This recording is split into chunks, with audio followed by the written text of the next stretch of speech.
Welcome back to The Express at the Summer Night Market in Richmond. Today's show is all about Asian culture, from photography to art to food. All that's coming up. But first, it's about musical collaborations and transformations with one of Canada's firsts.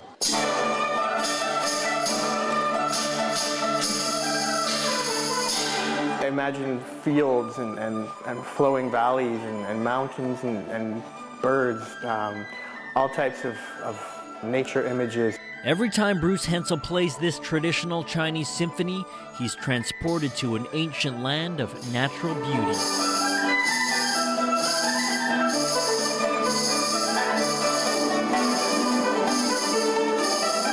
There's so much of the canon of Chinese music is about nature and poetry and song, and I instantly connected with that and the passion, the beauty, and the timelessness of it.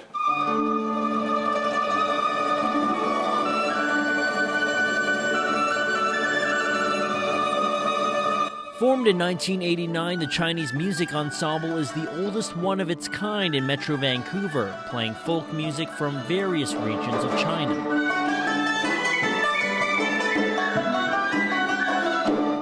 But when Bruce joined nearly a decade ago, the group acquired a uniquely Western element.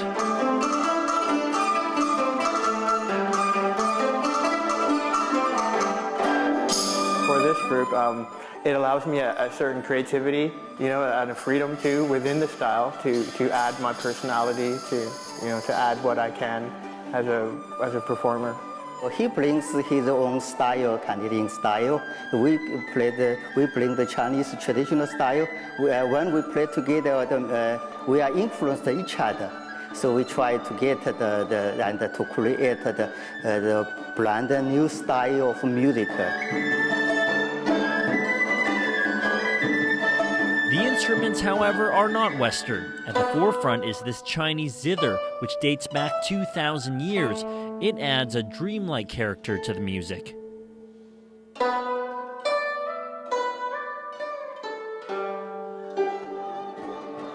Then there's the rong, or Chinese guitar, which gives the music its deep, rhythmic sound.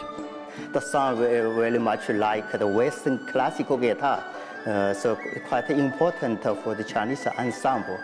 For lots of chords, bass, and make the sound thicker. For Bruce, the instruments are simply a communication tool, which helps foster a sense of unity with his bandmates, despite their vastly different backgrounds. Being a non-Chinese person, I can relate musically to them without knowing the language, without having been to China. And that's a beautiful thing that music can allow for one to do. I'm Chung in Richmond for The Express.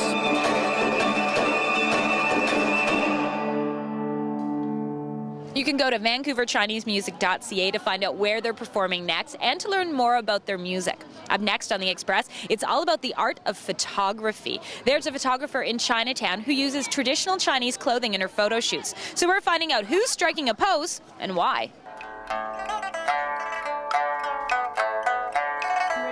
Jane Feng owns an art store in Chinatown, but her true passion is photography. The photograph now is a part of my life. See, that camera, I love it. Jane even opened up this studio space at the back of her store, and her photos, well, they're inspired by her Chinese heritage. It's interesting to explore the culture. Hi, how are you? Today, one of Jane's regular customers, Lana, is coming in to take photos. Really looking forward to today's session. You see, that one is a later Qing Dynasty dress. Jane specializes in costumes from different Chinese dynasties. Today we start with the Qing Dynasty Empress dress. Everything fits perfectly, actually. It's surprisingly comfortable. The Empress, you have to show all your pride. Well, this is very exciting. I feel very regal. I couldn't walk too fast and I probably couldn't run, but it's all right. But my mom's Chinese and I think that she will love these photos. Jane has a huge stash of costumes. People like to take a photo of this because there's a very colorful. A big part of what you do is these very extravagant hats. I'm going to put mine on. What can you tell me about this one? That's Chinese Qing Dynasty Empress dress. Actually, it's very good on you. Really? Looks so good. I look like an empress? I'm a little princess. Oh, this is a princess hat. Yeah. And how many hats do you have here? Each dynasty, I have a different hat. But you can also mix it up. Jane has modern dresses and she loves to shoot outside. And it's also a bit more free as moving around outside. It's a lot of fun to have two such diverse shoots. You don't have to have a Chinese background to do these pictures. Jane says most of her customers are tourists who will put them on Facebook.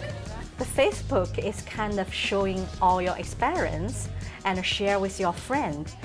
And as for Lana, she got some great photos and she's getting a lesson in Chinese culture by finishing off her shoot with a cup of tea. Part of cultural exploration, so people could drink a tea. I just love working with Jane. Her photos always turn out so beautifully. I'm Bianca Saltrebecki in Vancouver for The Express. Not like drink water, right? We need a bottle. Jane also does body painting. She paints the Chinese flowers and designs and then does the photo shoot. You're watching The Express, and we have more local stories coming up. We got delicious food over here, guys. Lemongrass chicken, sticky rice, crispy crab claws. After the break, what are those in the pot? Those are spicy chicken ball. The food scene at the summer night market. A different image will show up on the wall. Center A on the downtown east side. The Express, we are your local voice.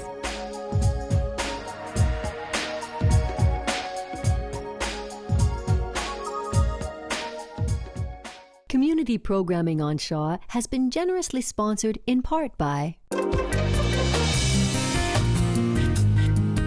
Makeup services for Shaw TV, provided by Beauty Mark.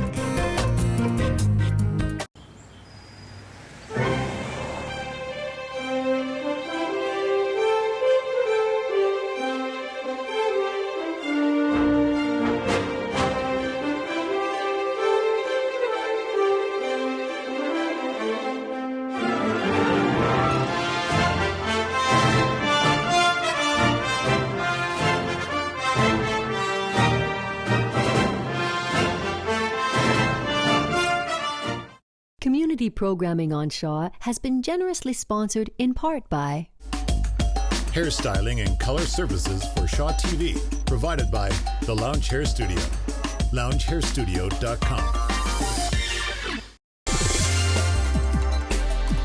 Welcome back to The Express at the Summer Night Market in Richmond. Entertainment, shopping, and food. I'd say food is the market's main attraction, and we have 3 of the top street food vendors. There's the barbecue, and I think that's what makes it sort of a very different atmosphere because it's very smoky in the food court. My booth is Xinjiang Man Barbecue. My English is lamb skewer, beef skewer, chicken skewer, prawn skewers. Okay, let me try. Lamb skewer, beef skewer, chicken skewer, prawn skewers. Yeah! 不要钱的不香的不要钱了。 What does that mean in English? If no spicy, no delicious, no charge. Oh, that's a good sell then. So you stand by this then. Is it super spicy? I'm super spicy and medium spices. Yeah, all from my hometowns. I've been practicing lamb skewer, beef skewer, chicken skewer, prawn skewer. Medium spicy.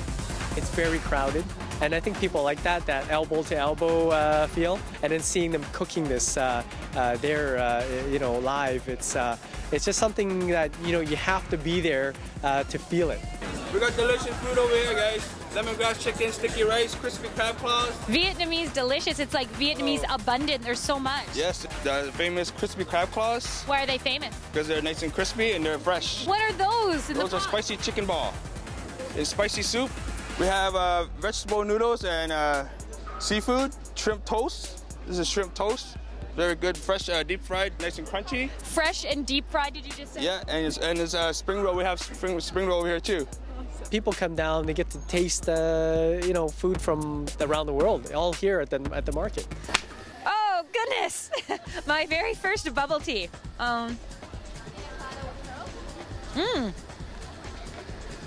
Okay. I didn't know I was going to get the bubble right in my mouth. What is that made of? It's made from yam. From yam? Yam, yes. It's a yam powder. Tastes kind of chewy. Very cool, drink. It's originally from Taiwan. Yeah, from Taiwan, but very popular in Asia. Now in Europe too. England is very popular too. And also in Vancouver, it's very popular. Vancouver, very popular, yes. It's like a surprise every time I get the gummy candy, but it's kind of like a dessert and a drink all in one. I like it.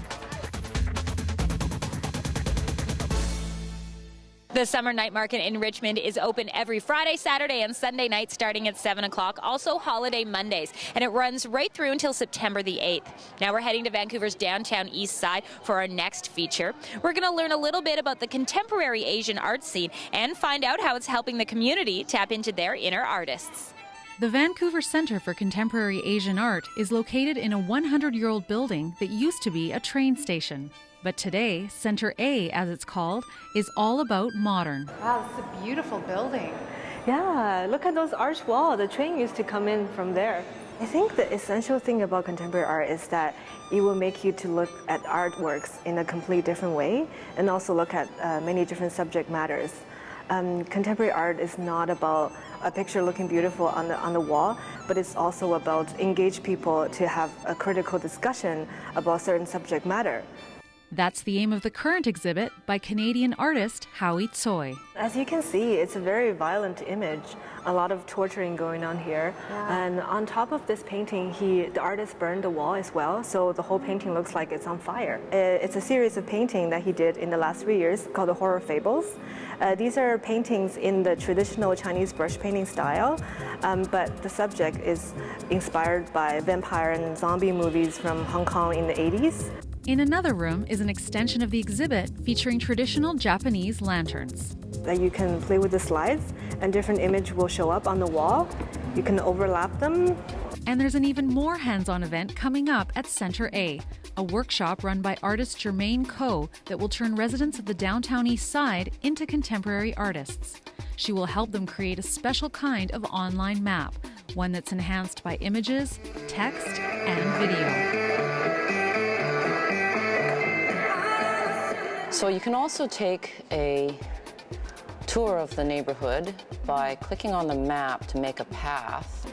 Behind it is that there's a real richness of experience that isn't usually captured by an official reference work such as a map. There's all kinds of stories, narratives, histories, as well as sounds and just kind of details in the environment that aren't usually captured. We can hook up the iMac to the projector and the PA system. We'll have a big demonstration of the actual website on with the projection. So when people upload their material, they can have this instant gratification of looking at the path they just walked and seeing it on the website. All part of Centre A's commitment to exhibiting and commissioning contemporary art. In Vancouver, I'm Kendall Harris for The Express. The collab is being held from 1 till 5 on Saturday, June 25th, with lots of online ways to participate. You can also go to Centre A to view the current exhibit. And what else is happening on the local culture scene? Well, we've got your Cultus Lake Big Summer Spotlight. Seven Tyrants Theatre presents their original adaptation of The Good Woman of Szechuan. This interactive roving theatre play uses the garden as its stage. Formerly called the New Asia Film Festival, this festival includes the Dim Sum Movie and Cinema Cafe and a pairing of multimedia art with a traditional Chinese tea ceremony. Enjoy a unique shopping experience at the Vancouver Chinatown Night Market. The street market features traditional Asian crafts, fashionable gifts, delicious ethnic snacks, and so much more. There's also the Summer Night Market here in Richmond with some special events coming up. July 1st is Chinese Karaoke Night, July 3rd, Korean Day. Thanks for watching our special on local Asian culture, and we'll see you next time.